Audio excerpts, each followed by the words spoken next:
Selected Works of Mao Zedong, Volume 1, Audiobook Part 15.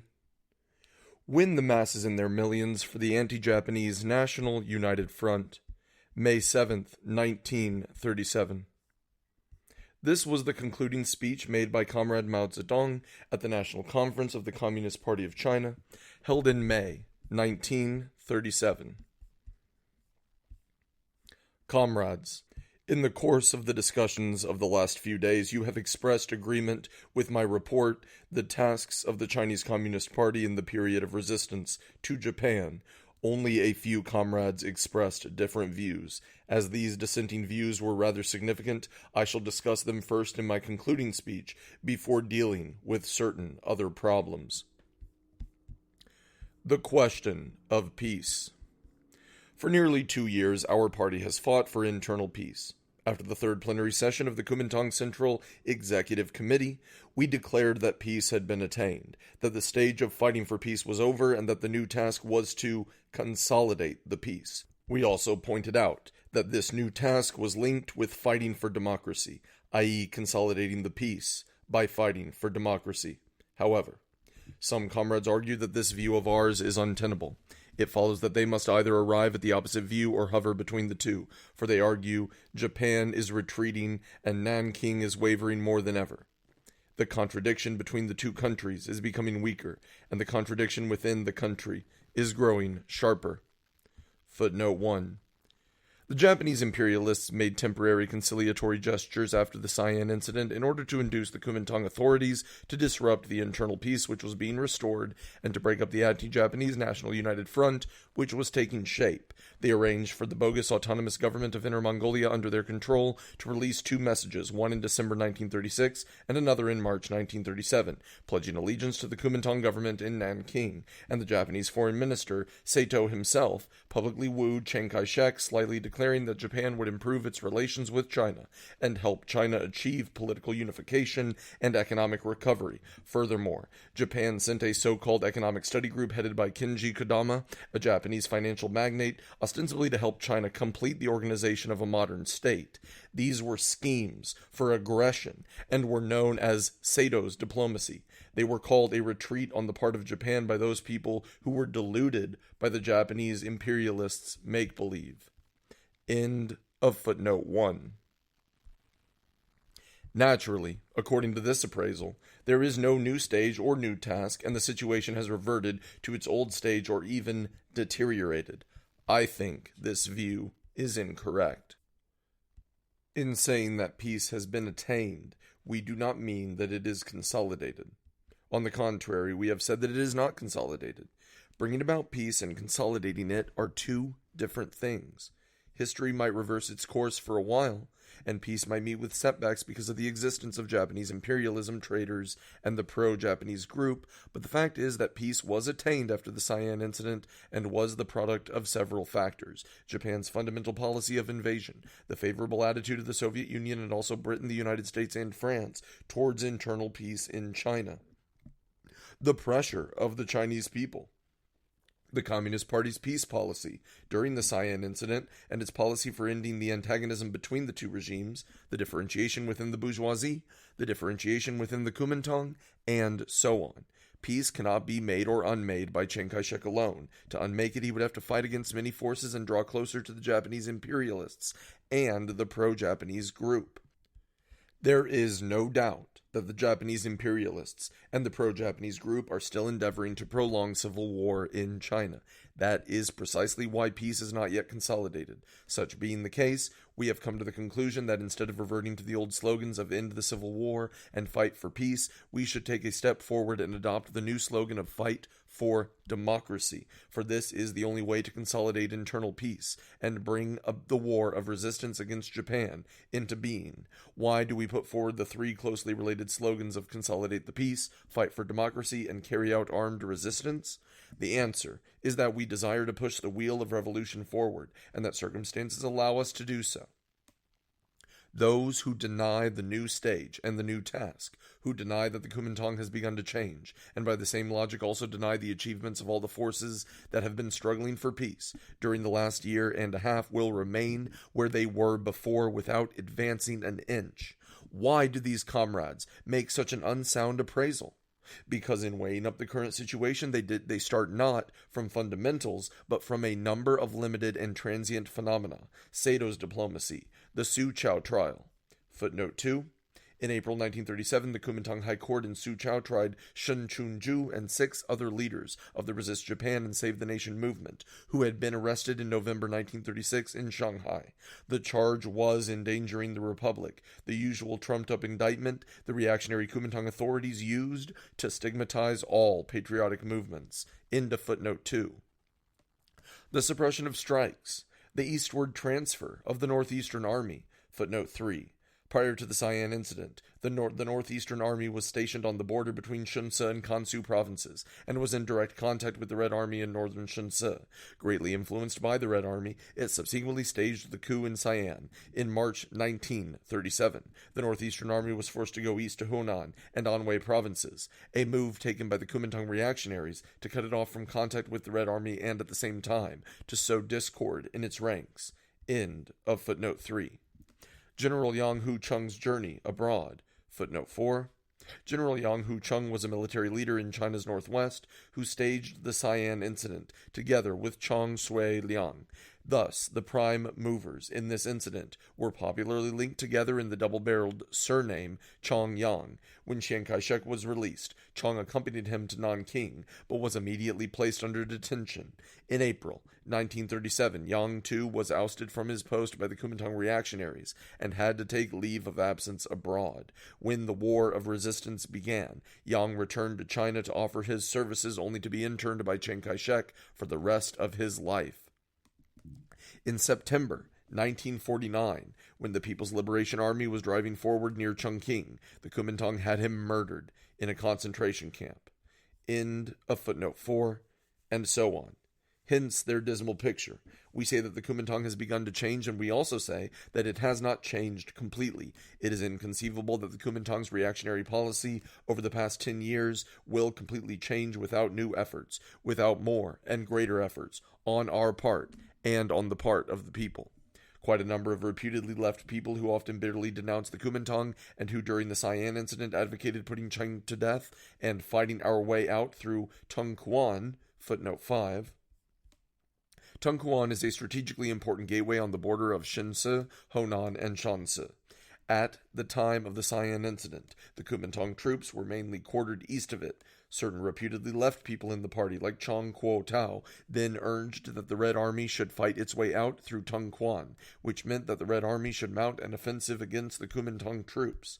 This proposal ran counter to the Central Committee's policy for a peaceful settlement of the Sian incident.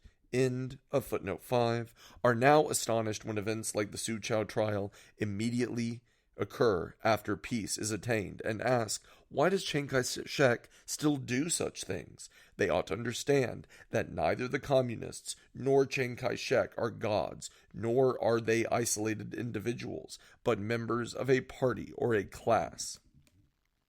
The Communist Party can push revolution forward by degrees, but cannot clear away all the evils in the country overnight. Chiang Kai-shek and the Kuomintang have begun to change, but the accumulated filth of the past 10 years will certainly not be rapidly removed without great effort on the part of the whole people. We maintain that the trend is towards peace, democracy, and resistance, but this does not imply that the old evils, civil war, dictatorship, and non-resistance will be swept away without any effort. It is only through struggle and hard work, and over a long period too, that we can eliminate the old evils, the old filth, and prevent setbacks or even reversals in the revolution. They are bent on destroying us. Quite true. They are always trying to destroy us. I fully admit the soundness of this appraisal, and indeed one would have to be fast asleep to overlook the point. But the question is whether there has been any change in the way they are trying to destroy us. I think there has been. The change is from war and massacre to reform and deceit, from a tough policy to a soft one, from a military to a political policy. Why has there been such a change? Confronted with Japanese imperialism, the bourgeoisie and the Kuomintang are temporarily forced to seek an ally in the proletariat, just as we are seeking an ally in the bourgeoisie. We should take this as our point of departure in considering the question. Internationally, for a similar reason, the French government has changed from hostility towards the Soviet Union to alliance with it. Footnote 6. For a long time after the October Revolution, the French imperialists pursued a hostile policy towards the Soviet Union. From 1918 to 1920, the French government took an active part in the armed intervention by 14 powers against the Soviet Union and continued its reactionary policy of isolating the Soviet Union even after the intervention failed. It was not until May 1935 that, under the influence of the Soviet Union's peace policy among the French people, and because of the German fascist menace, France concluded a treaty of mutual assistance with the Soviet Union, though her reactionary government failed to observe it. End of footnote 6.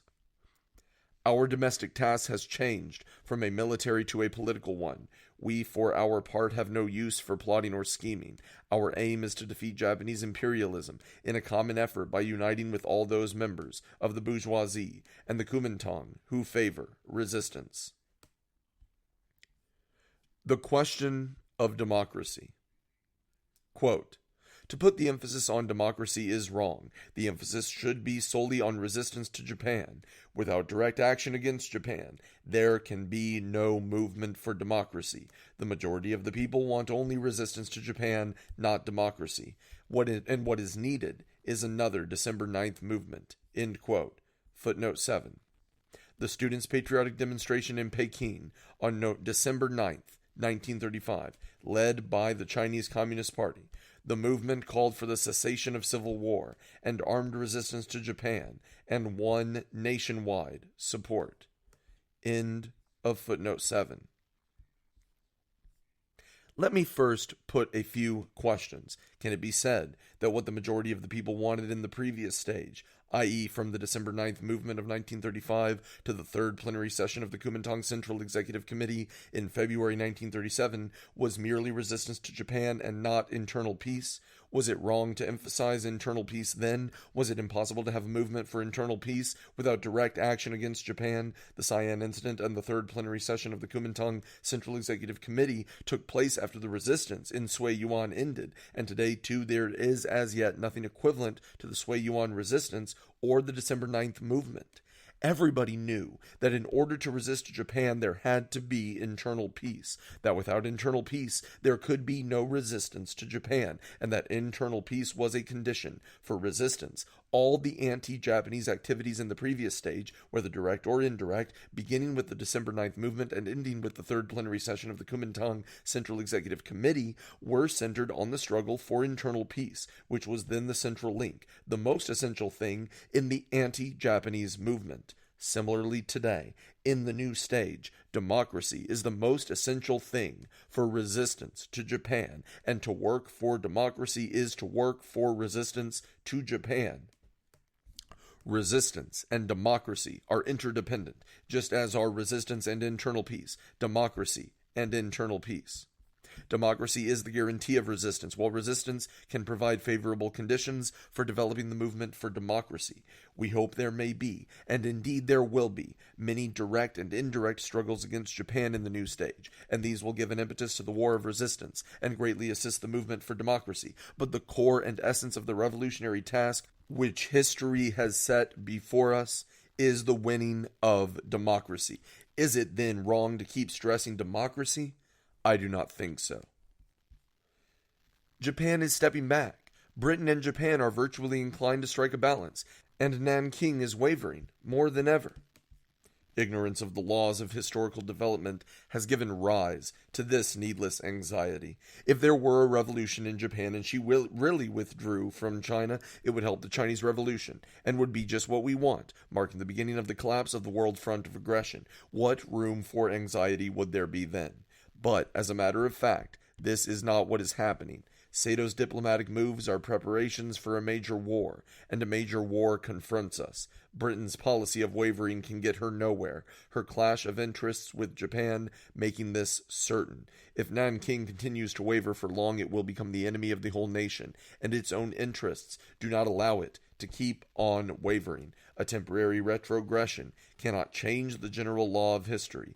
Hence, one should not deny the existence of the new stage or the necessity of setting the task of winning democracy. In any case, moreover, the slogan of democracy is appropriate, because it is obvious to everybody that the Chinese people have far too little democracy and not too much. Actual events have also shown that to define the new stage and to set the winning of democracy as our task is to move a step closer to resistance. Events have moved forward. Let us not put the clock back. Why do we place so much emphasis on a National Assembly? Because it is something which can affect every aspect of life, because it is the bridge from reactionary dictatorship to democracy, because it is connected with national defense, and because it is a legal institution to recover Eastern Hopei and Northern Chahar, to combat smuggling. Footnote 8. The smuggling of Japanese goods into China. End of footnote 8.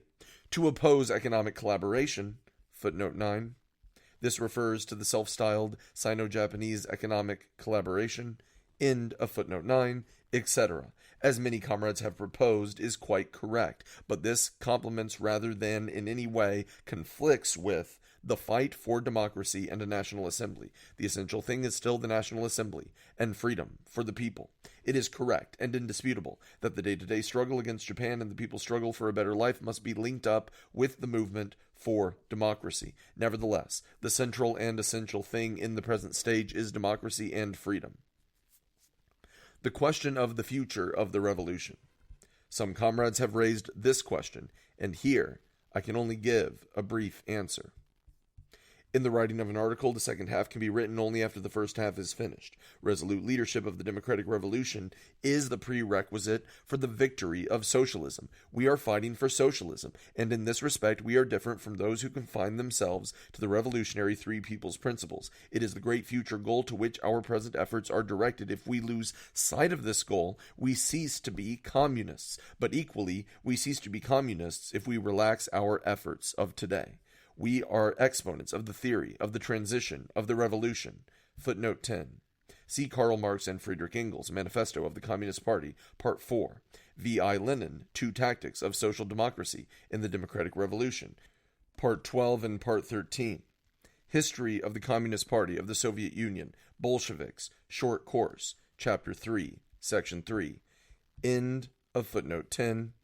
And we are for the transition of the democratic revolution in the direction of socialism. The democratic revolution will develop through several stages, all under the slogan of a democratic republic. The change from the predominance of the bourgeoisie to that of the proletariat is a long process of struggle for leadership in which success depends on the work of the Communist Party in raising the level of political consciousness and organization both of the proletariat and of the peasantry and urban petty bourgeoisie. The staunch ally of the proletariat is the peasantry, and next comes the urban petty bourgeoisie. It is the bourgeoisie that will contend with us for leadership.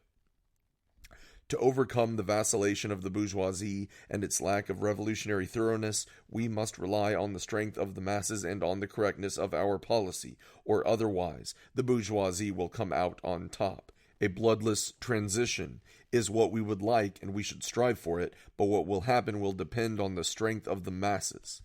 We are exponents of the theory of the transition of the revolution, and not of the Trotskyite theory of permanent revolution.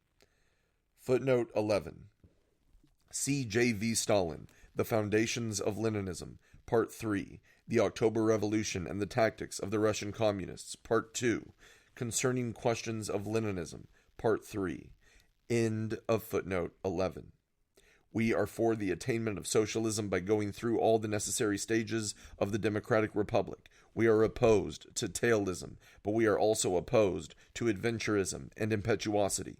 to reject the participation of the bourgeoisie in the revolution on the grounds that it can only be temporary, and to describe the alliance with anti-Japanese sections of the bourgeoisie in a semi-colonial country as capitulation is a Trotskyite approach with which we cannot agree. Today, such an alliance is in fact a necessary bridge on the way to socialism. The question of cadres. A great revolution requires a great party and many first-rate cadres to guide it. In China, with a population of 450 million, it is impossible to carry through our great revolution, which is unprecedented in history, if the leadership consists of a small, narrow group, and if the party leaders and cadres are petty-minded, short-sighted, and incompetent. The Chinese Communist Party has been a large party for a long time, and it is still large despite the losses during the period of reaction. It has many good leaders and cadres, but still not enough. Our party organizations must be extended all over the country, and we must purposefully train tens of thousands of cadres and hundreds of first-rate leaders. They must be cadres and leaders versed in Marxism-Leninism, politically far-sighted, competent in work, and full of the spirit of self-sacrifice, capable of tackling problems on their own, steadfast in the midst of difficulties, and loyal and devoted in serving the nation, the class, and the party.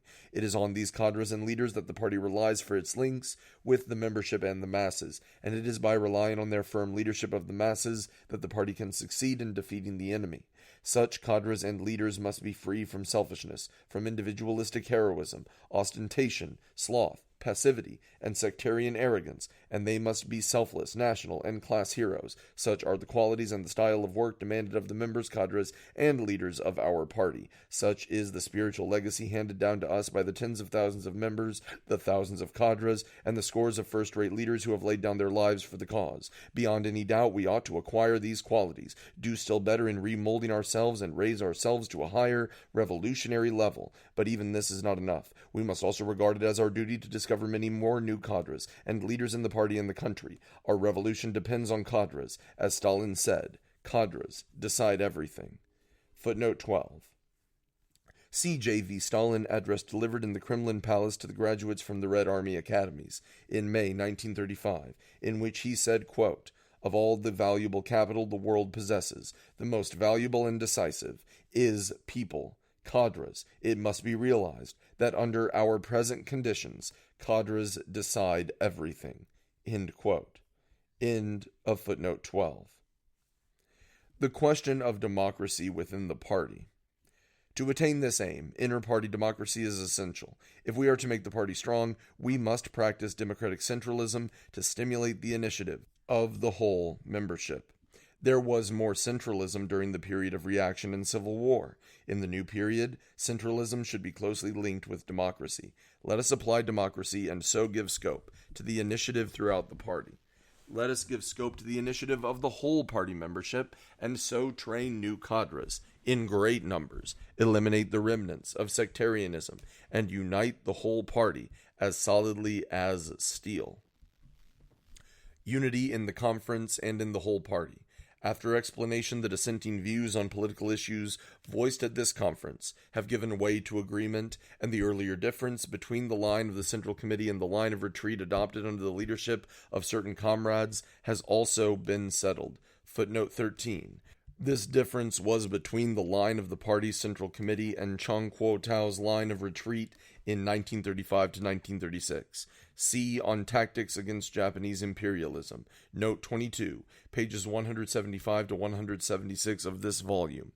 In stating that the earlier difference has been settled, Comrade Mao Zedong was referring to the fact that the Fourth Front Army of the Red Army had joined forces with the Central Red Army.